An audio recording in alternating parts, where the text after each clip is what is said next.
Hi, everyone. This is the second day of our summit. We have 100 people joining us yesterday from different organizations, and we're very thankful from HIP for your participation. I would like to thank everyone at HIP that's part of this summit, and thanks for all your help for organizing this event, starting by Amalia Brindis, Delgado, Mario González, Vega, James Meehan, Taide Morales, Andrea Villaseñor, and different people from the TIP, such as Stephanie Raman, Yasmin Chavez, Mapi Villalobos, Paola Peregrino, Marcela Busto, that has also helped us as a speaker here. So we're expecting today an day as interesting as yesterday, focused on the main three areas that we're covering these days. Digital transformation, adaptability, organizational change, and sustainability and impact. So we invite you to keep participating and to find spaces to join other people through this networking option we have in the platform. So I pass the floor to Evaristo Espinosa to speak about technology as a digital bridge for inclusion, along with Anita Gallagher and Asminda Sasweta. Welcome, and welcome everyone. Thank you. Thanks very much, Jennifer, for this presentation. Thanks, everyone. Thanks to everyone connected to this call. And as Jennifer was saying, you can share your info in the chat, the country and the organization that you come from. My name is Evaristo Espinosa. I'm the there for Wingo for Mexico and Central America. And we have today our speakers, Anita Gallagher, so she's the Director of Innovation, and Jasmine Asazueta, that she is the GNAC Director. We're going to elaborate on this and they'll share with us everything they do. But well, starting with today's conversation, that's technology is a digital bridge for inclusion. Well, for none of us is a secret that as a social sector, we face huge challenges when it comes to digital transformation, when it comes to the use of technology, when it comes to the adoption of technology. And well, of course, as an organization, as a social organization, we cannot lag behind. We have to start thinking in different ways of raising funds. We have to create tools that make our job easier, but well, the challenge never ends. It sounds very nice and idealistic, the digital transformation and technology and all these things, but of course we have to make this a reality. And also the intention of this conversation, that's both with GNAC and Innova Social and from Win-Win. We have participated in different initiatives for using technology in our everyday life in different organizations from different places with different possibilities, from different activities that we do and different social topics that we all cover. And well, I want to thank again Jasmine, Naya, and Anita for joining us. And well, I would like to ask you to, of course, to introduce yourselves and tell us a little bit of what you do in your own organizations. And well, I would mainly like to know your vision about the current situation between technology and the OCCs that you are detecting. So why don't we start with you, Asminda? Yes, thanks very much, Evaristo. Hi, Anita. Nice meeting you. So, well, as you just mentioned, Evaristo, I am the direction of GNAC. GNAC is the acronym of Friend of Children Affected with Cancer. We have been working for over 25 years supporting the treatment of children and young people with cancer from all the state of Sinaloa in Mexico. And well, I already had some experiences in digital transformation with other institutions with the help of Wingo. I've been 2 years in this institution, and when I joined this institution, we did not have anything of all these programs that we have. We used spreadsheets because that's the way we were raising funds. And well, we started connecting people at Wingo. And well, nowadays, well, we've already had some conversations as of 2019. And well, because of the pandemic, then we said we have to speed up our process. And then we started implementing and training Salesforce. And well, basically nowadays we are the first program that's kicking off with the Wingo, and we're very happy that in a very short time we've had some results, because it was very useful that in this year 2020, trying to adapt to all these changes, we were going hand in hand with you, and well, that helped so that the transformation and the resistance to change and reluctancy to change would be reduced, and so that we would become more efficient. Nowadays, GALAC is already starting with the CRM that's making us very efficient and streamlining, and we're having a very efficient digital tools, and we are still wanting more. You know, Evaristo, our philosophy of working with you, working with more solutions, of course. Thanks very much, Asminda. Very interesting how technology and how different tools that are customized and adapted to the social context, that's a very different context, of course, can help us promote the work of organizations like yours, and well, also to increase the impact with all the beneficiaries, and they are the reason for our work. So Anita, why don't you tell us a little bit about the situation that you have from Innova Social? I know that you also have an interesting partnership with technology and USSS. Exactly. Thanks very much. Well, just mean that I have a small office of social innovation for organizations, but one of the most relevant work that we do is I'm a leader a day that's called Giving Tuesday, and since Giving Tuesday started, there has been a movement that works with digital work for increasing generosity. So this has been a very important component in which that we do. We are promoting organizations to innovate. We're trying to move more people to be part with all these causes, not just donations, but all kind of generosity and all causes. And well, we have an initiative now that is the second data turn. So our commitment is that to use more data as a foundation for the decision-making process in the sector, and hopefully in all organizations as well. Great. Now that you're saying this thing about data and what we've discussed here, making processes more efficient through technology, I think that since the pandemic started, we can see even more the need of using technology.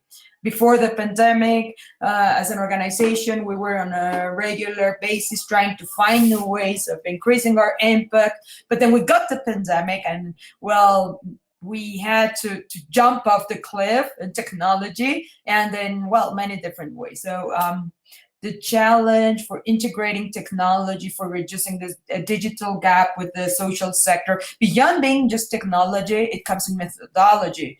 We can have very cool tools available, but of course, organizations always do a great effort for using them in the best way possible. But well, I would like to know, which are the challenges that you've seen as an organization since COVID started? Are you finding more difficulties raising funds? Is it harder? What are the challenges that you've detected since the pandemic started? Why don't we start with you, Asminda? Okay, well, I think that more than a challenge, I see it as an area of opportunity.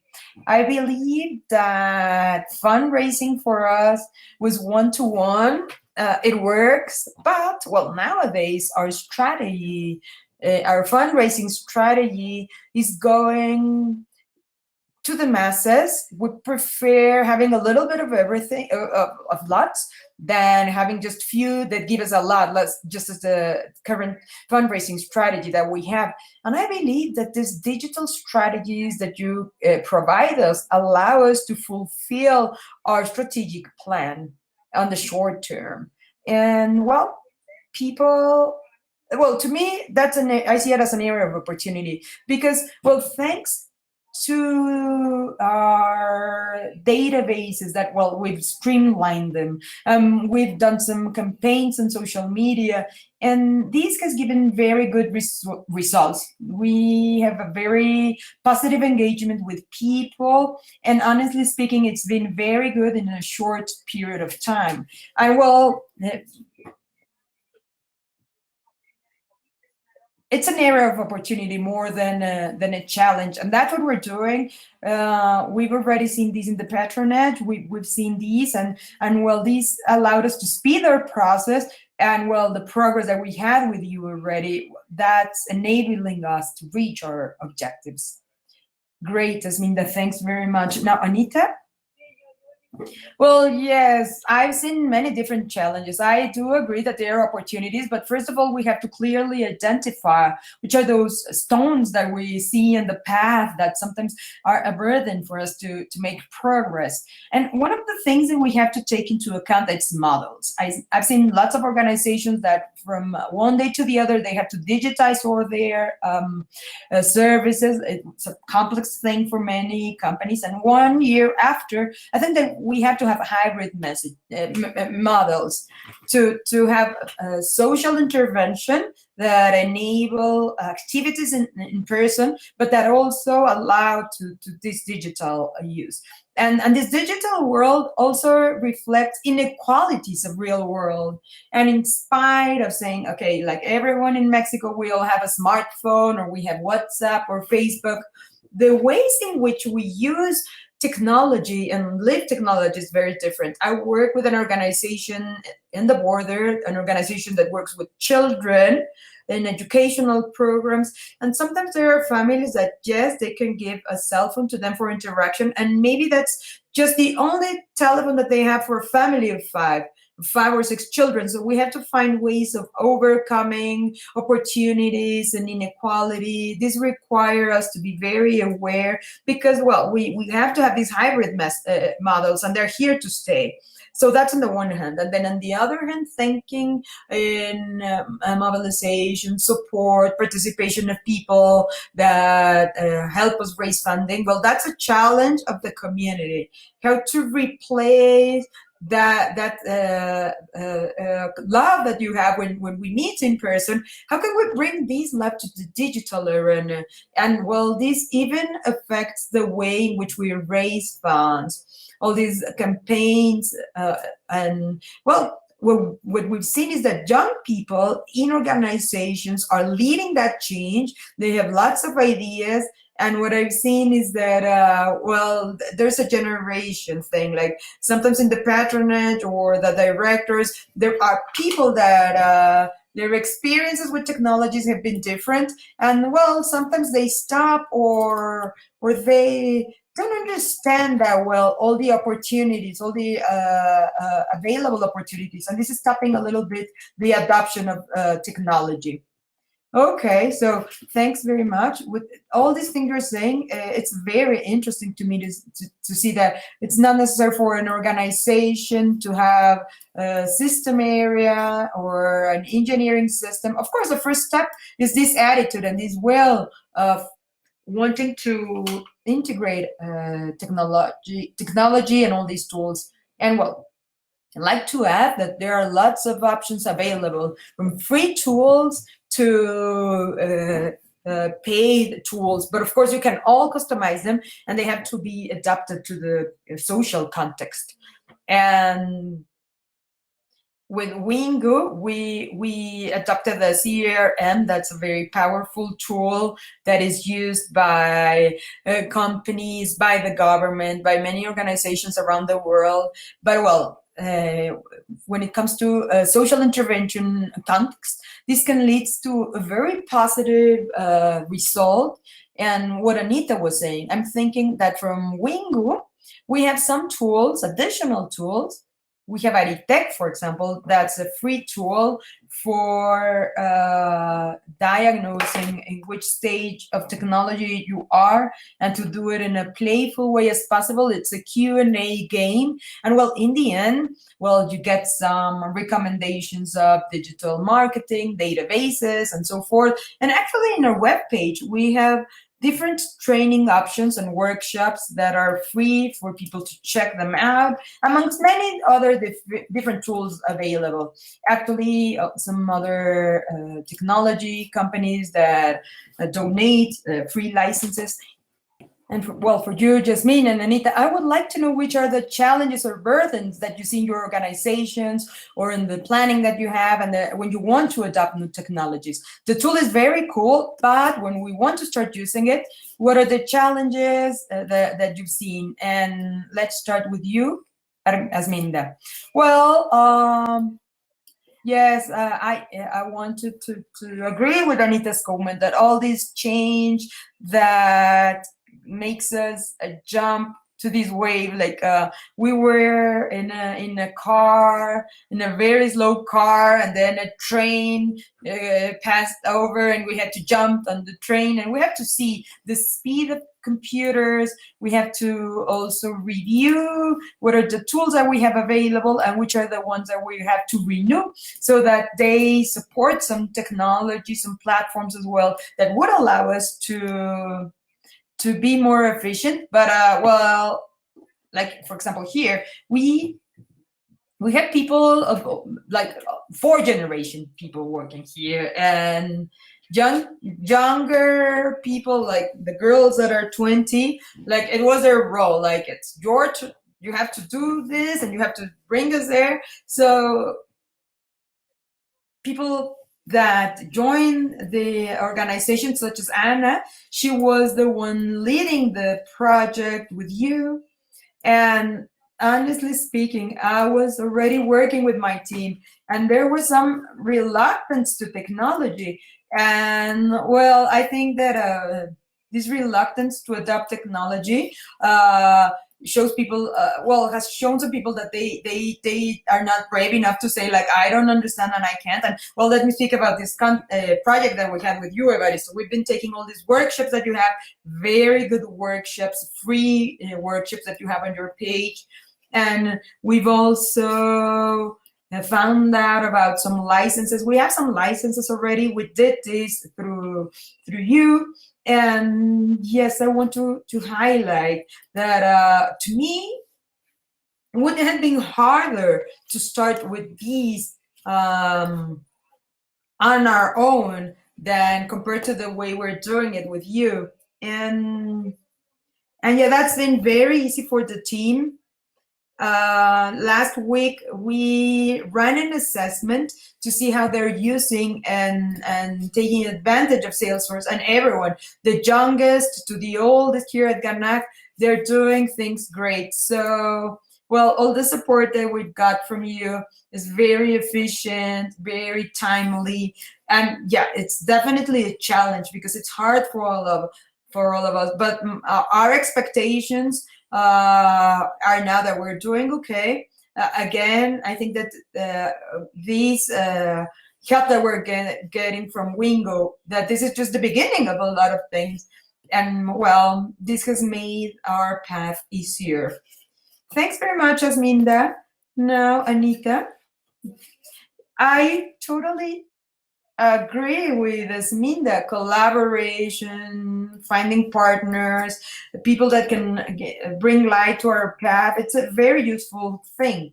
And well, in other words, if the challenge is how to move from speech to action in an organization where we all say, yes, we understand we have to become digital. Yes, and how do we achieve it? I think that there are 2 processes that are important. First of all, the operational process. We have to have this in the budget. It has to be a component of planning. I remember that, I don't know, well, maybe 5 years ago, we all realized that we had to include the impact assessment as a component, that it deserved having its own line, its own concept.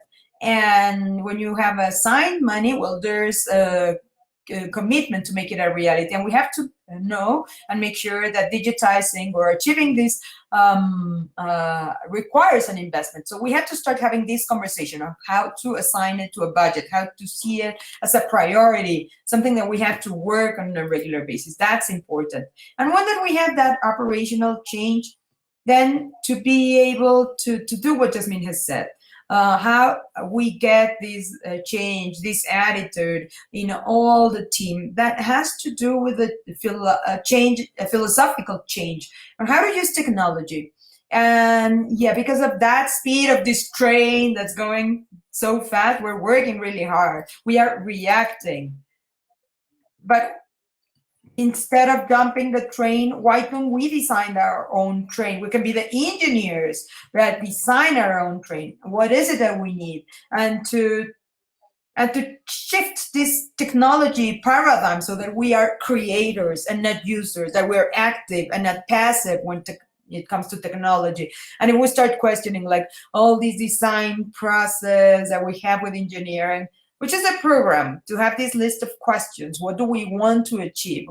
Who do we want to achieve this for? And then to start thinking, how could the solutions, the potential solutions look? If you can design a dummy of the technology that you require, then it's going to be easier to find technology or to help you.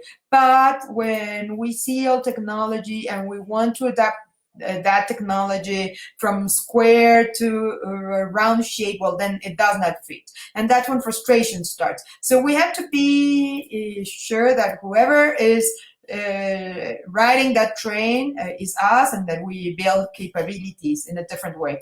Okay, thanks. Let me underscore some things. For integrating technology and any kinds of tools, more sophisticated tools, we do require an investment, as Anita was saying. But beyond the investment, this economic investment, when integrating a more complex platform, we also require a time investment tool. The tools have a great potential, but the mindset of the organization is key in order to try to adapt it to their own context.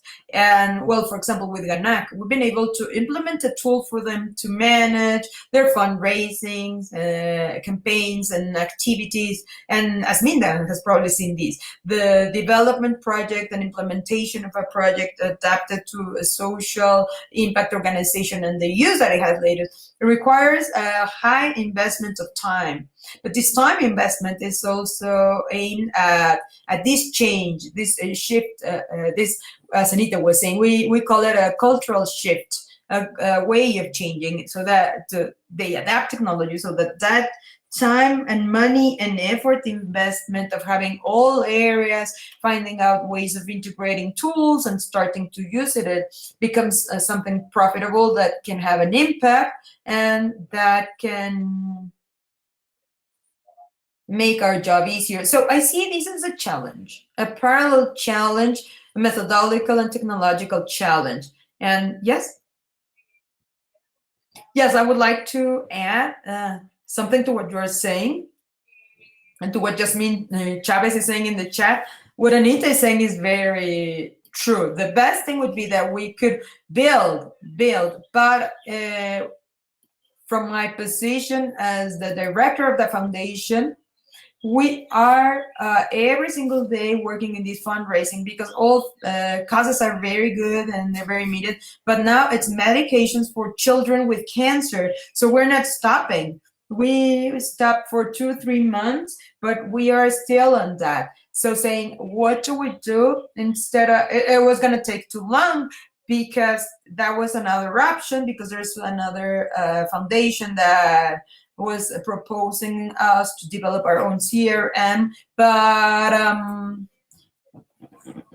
without losing the focus of our main goal, that's fundraising. So these tools solve immediately and efficiently this way of being able to contact donors, of having them informed, and of how we were working with the pandemic and children. So to me, that experience is a very important thing to share with you, because I also agree this digital transformation is on that way, but right away, like now, these tools that are less expensive than having me develop them myself. I think it's a 10%. And I was checking this other budget. And yes, well, this has helped us solve many things. And the fundraising is not that slow now. Yes, and if I can add something, maybe it's not that I was saying that we have to build technology. Maybe when we have clarity, and what we need, and the type of interaction in the digital spaces that we need, so that we can make progress. We need to have that. If we have that clarity, it's easier to find the digital tools that are available, and many of them are free or they're small applications. We've seen people using small tools and apps that are very easy to get, but also to have clarity when we approach organizations such as Wingu. When we have that clarity on what we need, I think it's easier to find the technology that's already available, but that will help depending on the path that we have set forth and the clarity. Yes, of course. And well, in my experience, that I know many organizations here in Sinaloa, honestly speaking, we are in very basic stages when we talk about technology. So we paralyze when someone tells us that. And if it comes a partner that's a professional in that, well, the learning path, I mean, you jump it in one way or another. So yes, I do recommend. Well, we are this organization. We've been 25 years. We're a very professional organization. We have partnerships with the SNU hospital. But when it comes to technology, that's still our little problem. Okay, and from Wingu, and in a role of being this technology partner, we help them diagnose the needs that they have at organizations. As Anita was saying, detect the needs, and also as Minda said, not to reinvent the wheel, not to have to build something from scratch, but to use something that's already there, available, and just adapt it. And maybe there are some organizations that want to develop something that's important to them, to their, but we find out, and we help them find the right CRM of a good solution, or maybe a simpler web page, an easier access web page. And when Amalia was also telling us, asking us here, if we think that with virtual assistants that we've done throughout the pandemic, are we using technology more as of today? And well, let me step up. I think so. Now with the pandemic, we'll be using more technology and we'll be trying to find more tools, but we would definitely like to listen to your opinions, Anita and Asminda. Why don't we start with you, Asminda? Well, what can I tell you? Yeah, that's where we're going. I definitely see that we're going there. This digital transformation of civil society organizations, of company, is unstoppable now. And well, we're still there. We are still on this path. We, as Anita is saying, we have to have clarity. We have to clarity to what extent it is that we need to work on planning, to see what how we can use outsourcing options with partner companies, to what extent we can implement it, analyzing the cost benefit of it.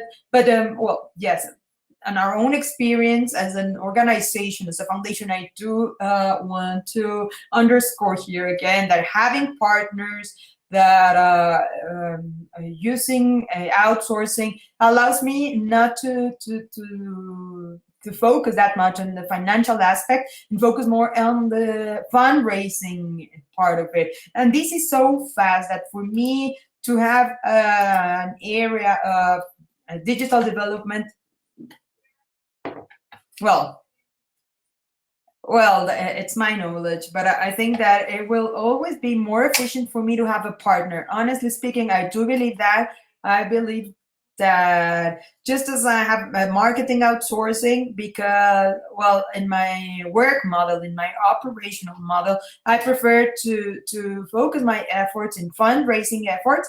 And that's why it's very important to have all this clarity of your business concept so that you can determine to what extent you can implement it or allocate a budget to it, or you include it as part of your overheads and your structure in the company.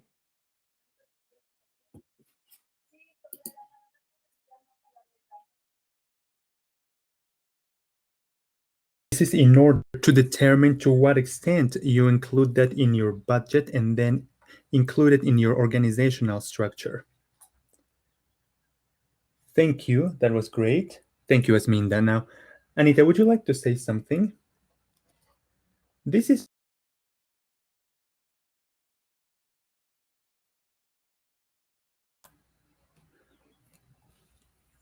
about communication. And I think that we have to take into account inclusion. Not everybody has the same conditions to benefit from services digitally, but on the other side of the coin, you see that there are many people who actually can participate more in services with technology, especially in terms of geographical coverage. For example, I live in Cancun, and before the pandemic, many training services and strengthening services were very much centralized in Mexico City. And because of the digital transformation, there was more openness to participate in all that, and that is beneficial. I hope that that will have more geographical reach, both in organizational matters and for individuals who want to access more services provided by organizations. And of course, that is a change that will stay for fundraising and mobilization of resources as well as communication. HIP has some crowdfunding as well. I work with a partnership of different online donations and crowdfunding platforms, and we have seen a significant increase in the interest of people to contribute resources by online donations. So once we do that click, so to speak, that change in attitude and behavior, I think that it will be very hard to go back. So that is a great opportunity for organizations to take advantage more and more of those digital spaces to mobilize resources, but also to create interactions. And the people who participate in their programs, they believe that working virtually needs different types of care. And yes, I would like to say that Wingu tries to be very careful about that. We know that part of the magic on working somewhere in person has been limited over the past few months, but we have adapted pretty well to the virtual world because we are an inherently digital organization. Of course, we always miss, that part of working where you can hug a colleague or you can just make a joke or talk to someone in the hallway as opposed to being locked all day in front of a screen at home, and we have tried to find some alternatives. Once a month, we have a team meeting with different dynamics which are fun and which are adapted to the online world, and I think that those are very good for the team members. It's kind of like one day off every month so that our colleagues can also rest. That is a permanent challenge on our side, and there is no magical answer, but we are constantly looking for a way for all the people who work with us to feel happy in spite of the challenge we are living. But Asminda and Anita, I don't know if in your organizations you are looking for ways to make your staff happy in spite of this pandemic challenge. It's a good thing that you are bringing that up. I always say that we try to counter the stress that could be brought about by these whole digital tools.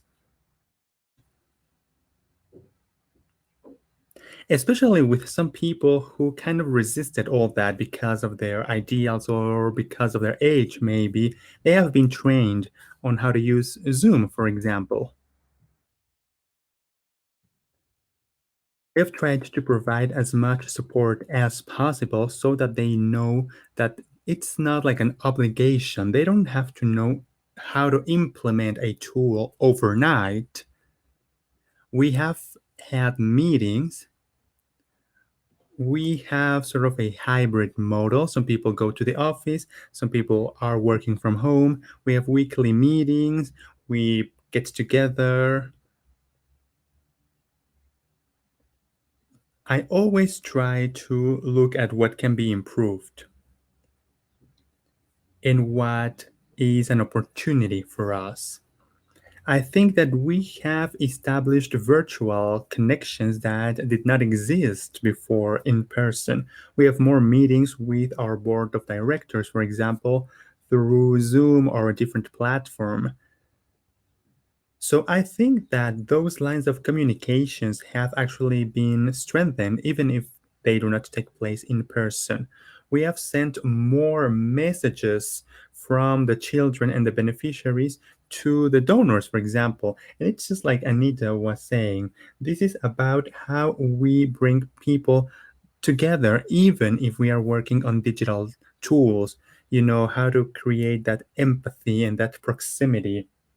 I think that we have taken good care of that, and we have been able to take advantage of these digital tools. Thank you, Asmin. And what do you think about that, Anita? I agree.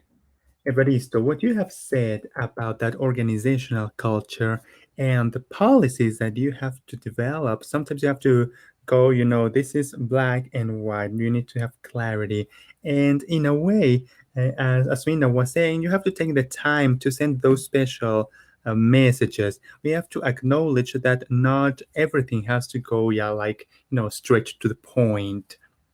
You can send like a thank you message, and that can be solved by active listening, by losing these, spaces to have those conversations in the hallway, for example. Well, then we have to find some other spaces to listen to one another. And that's both within an organization's team and among people, the people we work with in different communities. So, this is also about how to create that proximity, right? How to create that sense of affection when you are working on a screen and when you are sometimes hundreds of miles away. It's just another way, it's different. And now I am personally working with a giving circle, 100% digital, with many people that I didn't know at first. And it's just 10 to 15 minutes at the beginning of each meeting with a triggering question. Like, for example, what has been the most significant gift you have ever received? Or what is the first thing you do when you wake up in the morning? So questions that maybe are not so significant, but it's amazing what you can learn from other people, and you actually tighten those bonds. So when you are asking your team, then this is about finding the balance. Sometimes they will tell you, okay, this is good. This is that sense of affection. This is teamwork. We just acknowledge the fact that technology gives us some advantages, but there are also some disadvantages, and we need to be aware of that. This is really good. I love that.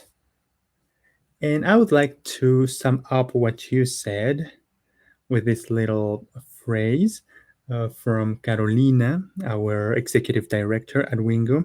It's like, we are close at a distance, right? We are maybe far away. We are just seeing each other on a screen. We cannot shake hands, but those feelings, those attitudes do play an essential role. And I think that this just reinforces the fact that technology is a bridge. It depends a lot on the culture and the organizations, and it's really good to hear from you. All right, let's move on to a different question. Of course, if you have questions in the audience, please ask them. Now, I would like to ask you, how do you imagine the future of your organization and the future of social organizations in general related to technology? What are your dreams related to that? All right, let's start with Asminda. I have a dream. I will just say that. I have a dream. I have a dream that help will really become global. Technology allows us to be global. I would like to focus on fundraising. And if we look at it from a more emotional point of view, I would like to ask, like, how can I get help to that cause that I am more empathetic to right where they are? That would be awesome to me. I always say that just help a cause that you feel connected to. It can be the environment, it can be animals, health, disabilities, you name it. I believe that technology will allow us to access a global market for donations because today, there is fundraising and there are some organizations that can do crowdfunding and really make uh, their fundraising global, but most of us are still in a captive market. By means of technology, we can share. Right now, we are doing virtual tours of the hospital so that people can become familiar with the benefits and the results that can be achieved because of donations. And because of technology, thanks to technology, that can reach many people all over the world. That's my dream. I see that, and I think that will happen very soon. That is my vision. I think that is where we're gonna be soon, and I think that will be made possible by technology and this digital transformation that we have been building. Thank you, Asminda. How about you, Anita? Same thing. Our dream is that people can identify the causes that move them in their own communities and to be a part of that with joy, with motivation, knowing that what they contribute will really be useful for that change they want to see in the world. So it's about how to use digital spaces to achieve more participation. And I would like to share a couple of things. These are initiatives that we have already started, but these are still two big dreams. One of the big challenges that we have, because actually, as Mina was saying that, like how to get more people to participate, this is about trust and about visibility. This is very vast, right? How to overcome that. In Un Día para Dar, we have tried this initiative, hashtag Yo Dono por Ti MX. So people are encouraged to share on social networks their motives or, basically what inspires them to make a donation to their favorite cause or organization. This is related to storytelling because it's important to know the stories of the people we work with. And we kind of do it the other way around too. So we are also inviting people who donate to share their stories. Like why are they doing that? Why are they giving? And we want to make everybody visible, especially the people who make contributions every day, even if it's just a small donation, right? Like Evaristo is saying, just as an example, right? Okay, I have been donating for the past 5 years some money to an environmental organization or an organization that works with children with cancer, for example. So other people will take that, if someone, so to speak, normal sees that, they will go like, okay, just another person like me is doing that, so I can do that too. I can also become a philanthropist, and that's in our hands. I think that technology and especially social networks have that power to make visible and normal important messages. So we have started working with this donor storytelling, and that connects to our with our other dream, right? If in your organizations you invite people to share their stories, like why are they making donations, that is also a data bank and a story bank, so you can analyze those stories, you can understand the motives that people have, and you will understand far better how to connect with those people. And it's hard because sometimes it's not in our culture, we don't want to share. Sometimes people go like, no, I do that privately. But when we explain to them that by making actions visible, we are setting the example for other people, and that will make us grow the visibility of the organization and trust in the organization, more and more people accept. So that is a mini data exercise in the organization. We do that at Un Día para Dar at a national level. We also have a report about what motivates people in Mexico to donate. And back to data, there are so many projects that we can implement by using data. So that's the other side of the coin when it comes to technology. Digital technology makes processes and methodologies very easy. It makes the way we work easier, but we also get the data from that. Technology is a data source. So we really need to go for it and realize how much information we have available. In Un Día para Dar, we do that based on online donations because many people are asking, right?